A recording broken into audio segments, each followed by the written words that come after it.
Hello friends, இன்றைக்கி நம்ம பார்க்க போகிறது ஜாப்பனீஸ் அனிமே சீரீஸான மார்ஷல் சீசன் 1 எபிசோட் 9 தான் இன்னைக்குள்ள வீடியோவில் பார்க்க போகிறோம். உங்களுக்கு இந்த வீடியோ பிடிச்சிருந்தது அப்படின்னா லைக் பண்ணிட்டு அப்படி மறக்காமல் நம்ம சேனலை சப்ஸ்கிரைப் பண்ணிடுங்க. இந்த எபிசோடில் சில விஷயங்கள் புரியாத மாதிரி இன்டெரக்டாக எக்ஸ்பிளைன் பண்ணியிருப்பாங்க. பட் அது உங்களுக்கு புரியணும் அப்படிங்கிறதுக்காக நான் டேரெக்டாகவே கொஞ்சம் ஆல்டர் பண்ணி எக்ஸ்பிளைன் பண்ணுறேன். சரி வாங்க நம்ம வளவலன்னு பேசாமல் இன்னைக்குள்ள கதைக்குள்ளே போகலாம். இன்றைக்கி நம்ம பார்க்க போகிறது மார்ஷல் சீசன் 1 எபிசோட் 9. தேட் ஃப்ராங்கான வித் மெடல் அப்படிங்கிறவன் வந்து லான்ஸ் கூட ஃபைட் பண்ண ரெடியா நின்றுட்டு இருக்கான். கிராவியோல யூஸ் பண்ணி டக்குனு அவனை அட்டாக் பண்ண அவன் ஒரு மட்டை மாதிரி மண்ணுக்குள்ள மறைஞ்சிருதான்.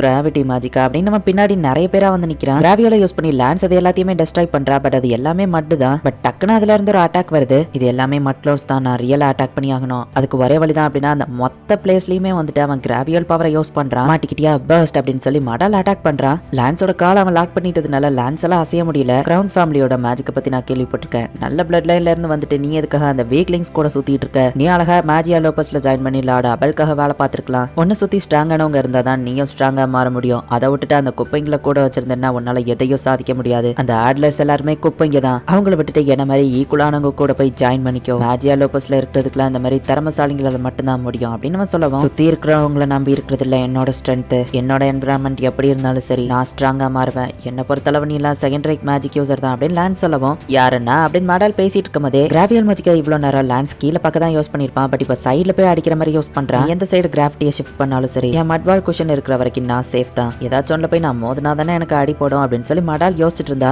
லான்ஸ் ஆல்ரெடி தரைய உடைச்சா அந்த கல்லை தூக்கி அடிக்கிறான். இவன் அதுக்குள்ள என்னோட வீக்னஸை கண்டுபிடிச்சிருப்பானா அப்படின்னு சொல்லி மடால் யோசிக்கிறான். என்விரான்மெண்ட்டை பொறுத்து தான் ஒருத்தவங்க ஸ்ட்ராங்காக மாறுவாங்கன்னு சொன்னல.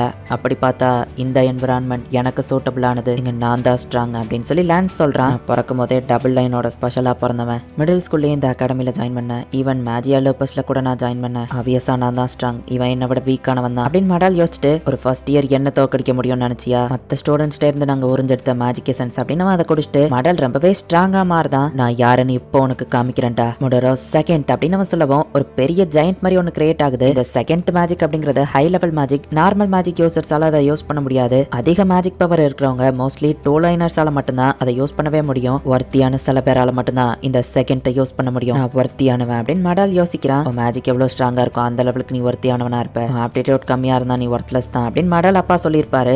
நான் வர்த்லெஸ் கிடையாது, நான் வர்த்தியானவன் தான். உன்ன மாதிரி ஒரு வீக்கானவனால இந்த ஸ்டேட்டை அச்சீவ் பண்ண முடியாது அப்படின்னு அவன் அட்டாக் பண்ணா. எங்களை நீ வீக்குன்னு சொல்ற, ஆனா உனக்கு தான் ஒரு விஷயம் புரியல.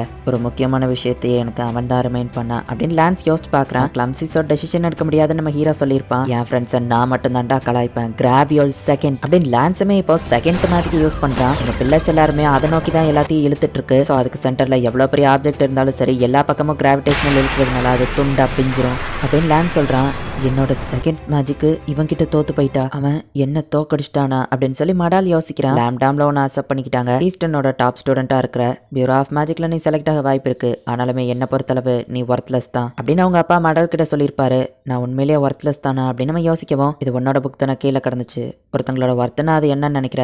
என்னோட பேரண்ட்ஸ் அதை எப்படி மெஷர் பண்ணுவாங்கன்னா சோசியல் ஸ்டேட்டஸ், வெல்த் அதை வச்சுதான். ஒன்னியவோ என்னையவோ ஒரே மாதிரி தான் வளர்த்துருக்காங்க. ஆனா அப்படின்னு லான்ஸ் யோசிக்கிறான். நான் சிங்கர் ஆகணும்னு ஆசைப்படுறேன்னு அவ சிஸ்டர் சொல்லியிருப்பா. மற்றவங்களுக்காக நம்ம லைஃபை நம்ம மாத்திக்கிடணும்னு அவசியம் இல்லை. உன்னை எனக்கு சுத்தமா பிடிக்கல தான், ஆனா நீ போட்ட எஃபோர்ட் அதை நான் மதிக்கிறேன் அப்படின்ட்டு லான்ஸ் போகவும், உண்மைதான் இதெல்லாம் நான் ஒன்று எனக்கு பிடிச்சி பண்ணல. என் ஒர்த்தை ப்ரூவ் பண்ணணும்னு தான் இதெல்லாம் பண்ணிட்டு இருக்கேன். அவன் சொன்னது என்னமோ உண்மைதான். உன்னோட ரெஸ்பெக்டை யாரடா எதிர்பார்த்தா அப்படின்னு மடால் யோசிக்கிறான். இங்க நம்ம ஹீரோவை ரேசரை ஃபைட் பண்ணிட்டு இருக்காங்க. ஹீரோ ஃபாஸ்டா மூவ் பண்ணி அட்டாக் பண்ணாலுமே ரேசர் வந்து ரொம்பவே ஃபாஸ்டா இருக்கான். அண்ட் நம்ம ஹீரோவையும் வந்து ஈஸியா காயப்படுத்தி இருக்கான். உன்னால கண்டிப்பா என்ன ஜெயிக்க முடியாது. ஆக்சலரேஸ் அப்படின்னு ஒரு ஆரமலை ஏறி அவனுக்கு அது ஃபாஸ்டா மூவ் ஆகுது. டக்கு டக்கு நம்ம ஹீரோவை அவன் வெட்டிக்கிட்டே இருக்கான். என்ன தோக்கடிக்க முடியாதுன்னு இப்போ உனக்கு தெரிஞ்சிருக்கும். என்ன பண்ண போற அப்படின்னு ரேசர் கேட்கவும், அதை பத்தி எனக்கு கவலை இல்லை அப்படின்னு நம்ம ஹீரோ சொல்லவும், ஃபேமிலி கூட பீஸ்ஃபுல்லாக வாழணும்னு தானே இதை பண்ணிட்டு இருக்க.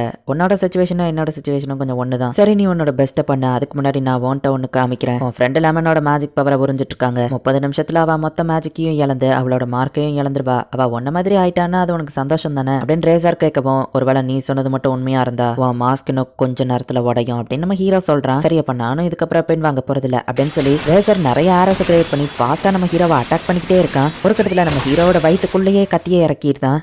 உன்னால ஒன்னையவோ காப்பாற்ற முடியாது, மற்றவங்களையும் காப்பாற்ற முடியாது.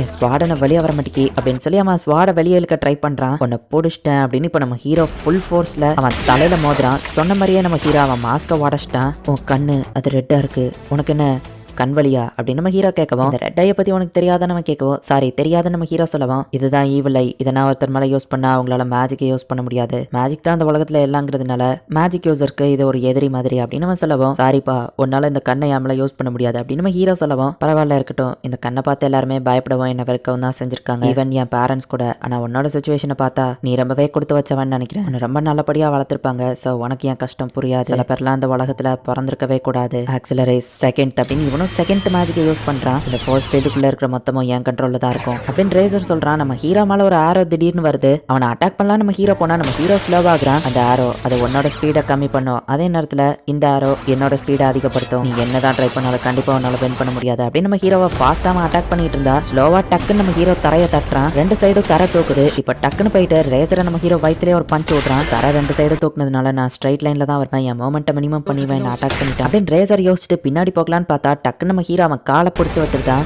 ரெண்டாவது டைமும் என்கிட்ட மாட்டிக்கிட்ட full muscles magic hurricane rush அப்படின்னு நம்ம ஹீரோ ஒரு பஞ்ச் விடுறான், ஃபோர்ஸ் ஃபீல்டை உடச்சிக்கிட்டு அவன் வெளியே போய் விழுறான், என்னோட செகண்ட் மேஜிக்கே இவன் அசால்ட்டா பிரேக் பண்ணிட்டானா அப்படின்னு ரேசர் பார்க்குறான், இப்போ நான் எங்க தோத்த நான் வாழ்றதுக்கான ரீசன் இல்லாமல் போயிடும் அப்படின்னு ரேசர் நம்ம ஹீரோவை அட்டாக் பண்ணா, நம்ம ஹீரோ டக்குன்னு அவனை பிடிச்சிருக்கான்.